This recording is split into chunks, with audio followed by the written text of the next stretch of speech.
5th, 2021, Rolling Loud Miami would be the beginning of a career descent for Dababy. During his set, Dababy would imply that people with HIV or any STDs were not welcome at his shows. But wait, there's more. You didn't show up today with HIV, AIDS, any of them deadly sexual transmitted diseases that'll make you die in 2-3 weeks. Put your cell phone like that. Fellas, if you ain't sucking nigga dick in the parking lot, put your cell phone like that. To make matters worse, this was in front of tens of thousands of people, and Rolling Loud was being streamed online to thousands more, if not millions. But before we continue, let's take a quick look at the initial rise of Dababy to put into perspective how far it's fallen. From 2019 to early 2021, Dababy was unstoppable. He had back-to-back #1 albums, Grammy nominations, and multiple top 40 hits on Billboard, including Rockstar, a record that would reach #1 on the Billboard Hot 100. He was selling out shows, collaborating with the biggest artists in music, and signing major brand deals that most people would die for. He had a bigger-than-life personality and a compelling life story that people gravitated towards too. But how long would it last? Fast forward to the Rolling Loud incident. After Dababy's homophobic comments, he got dragged for it online, prompting him to provide a response. I do at a live show.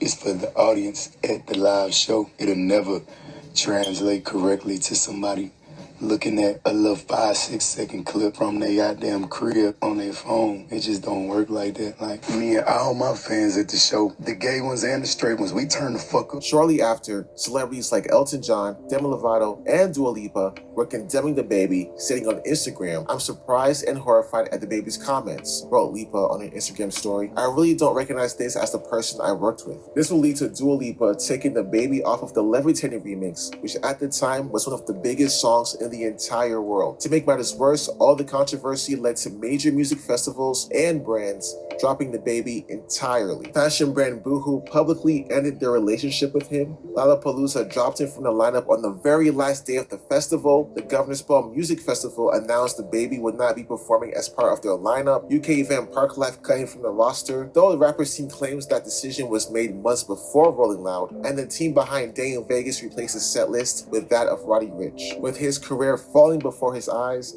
Dababy would attempt to rectify his mistake by going to Twitter to apologize. Social media moves so fast that people want to demolish you before you even have the opportunity to grow, educate, and learn from your mistakes. I want to apologize to the LGBTQ community for the hurtful and triggering comments I made. Again, I apologize for my misinformed comments about HIV/AIDS. I know education on this is important. You would think Dababy was doing the right thing, but actually he was just digging a bigger hole for himself, because to a lot of people, his apology came off as insincere. His interview in The Breakfast Club would prove that thought to be true, as he would state he doesn't even agree with his own apology. I said more graphic shit in the song I probably performed right before, you know what I mean? Yeah. Right before that happened, you get what I'm saying? So I'm not knowing when, ain't nobody tell me, okay, at this point is when you gotta watch what you say.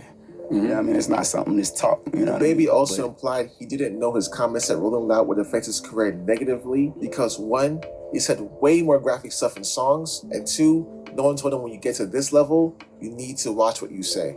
Even though, I don't agree with it, you feel me? Like, if this the example that gotta be made, if this what God want me to go through, you feel me? For whatever reason, let's do it, I'm with it. I don't know if he gets a pass on that one because it's just common sense. We're in the spotlight to tread carefully. Dababy continued to keep a positive look on his future, but his reputation wasn't getting any better. After the Rolling Loud controversy, it seemed like Dababy was always involved in some sort of drama. For example, there was a time he feuded with YouTube celebrity JoJo Siwa, who was just coming off Time's annual list of the 100 most influential people in the world. In the video for the Beatbox remix Freestyle, Dababy would hold up a pic of JoJo Siwa and call her the B word. Obviously, this left a lot of people confused and angry as to why he would do this. Reactions on Twitter were pouring in with tweets like, "Why did Dababy include that JoJo Siwa line in his freestyle? Regardless of rhyme, a 29-year-old dissing a 17-year-old doesn't sit right with me." JoJo Siwa sitting in her $4 million mansion, seeing Dababy dissed her. Despite the backlash, Dababy seemed to find the outrage funny and took to Twitter to explain that the line wasn't meant as a diss, but was simply a play on words. He also tweeted directly at Siwa and explained that he meant no disrespect and that his daughter is a huge fan. "My 3-year-old princess is your #1 fan. I bought her every product you have out. She thinks she you. Don't let them trick you into thinking I'd ever have a problem with you.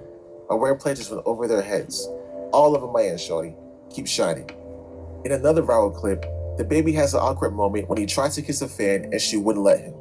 Dababy claimed he didn't try to kiss her, but obviously no one was buying it. Some fans of social media found the embarrassing moment hilarious, like this one user who tweeted, "The baby getting curved by his own fan has been top tier comedy for me this morning." In February 2022, the baby and members of his crew were filmed getting into an altercation with Brandon Carrillo, the brother of the rapper's ex-girlfriend, Danny Lay, at a bowling alley. Video of the incident shows the baby and Brandon swinging at each other, slipping into the bowling lanes, and the other members of the rapper's crew jumping in to fight. Let's also not forget the time he tweeted he was endorsing Kanye West for president. I don't think I need to explain why this was a bad move for him, but I'll just say this. If you've been following everything Kanye West has said over the past 8 months or so, then you know it's probably not a good idea to attach yourself to his name, whether you believe he's right or wrong, because it will only be met with backlash. All of these controversies plus more ultimately started affecting the music. The Baby's recent album, Baby on Baby 2, released in September of 2022 and only sold 16,000 copies in its first week. That's an 86% drop from his last album, labeled on Baby. Looking for a way to hype up the album, the Baby released a music video for the song called Boogeyman. On the song, he reveals he was sleeping with Megan Thee Stallion while using a Megan Thee Stallion lookalike for the video. This was a bold move to make, but it still didn't add much to streams or sales as he would like. In the video, there is also a gay person who survives at the end of the horror-themed video while everyone else is killed. The Baby dabs him up and apologizes for the comments he made at Rolling Loud, saying it was a misunderstanding. That moment felt forced, and it seems like the Baby desperately wants to put the Rolling Loud controversy behind him, but until it feels sincere, it'll always stick with him. The Baby would respond to the criticism of his album sales, stating on Instagram, "Not bad for the blackballed Baby." While few agree that he is blackballed to some degree, others think his music is just not good anymore. Before all the controversy that we talked about, there was already a growing number of fans that were tired of the Baby's repetitive flow and beat choices. As this Reddit user put it, I mean, he makes catchy music, but honestly, most of his ish sounds the exact same. There's no creativity, it's all the same sound, style, flow, beat. The Baby bin fell off. Those SpongeBob beats and his flow got played out. The Baby uses beats that sound like Wipeout menu music. Things continued to spiral down for the Baby as he announced he had to cancel one of his shows after selling only 500 tickets to a venue that had a capacity of 14,000. It's clear the hype around the Baby has cooled off.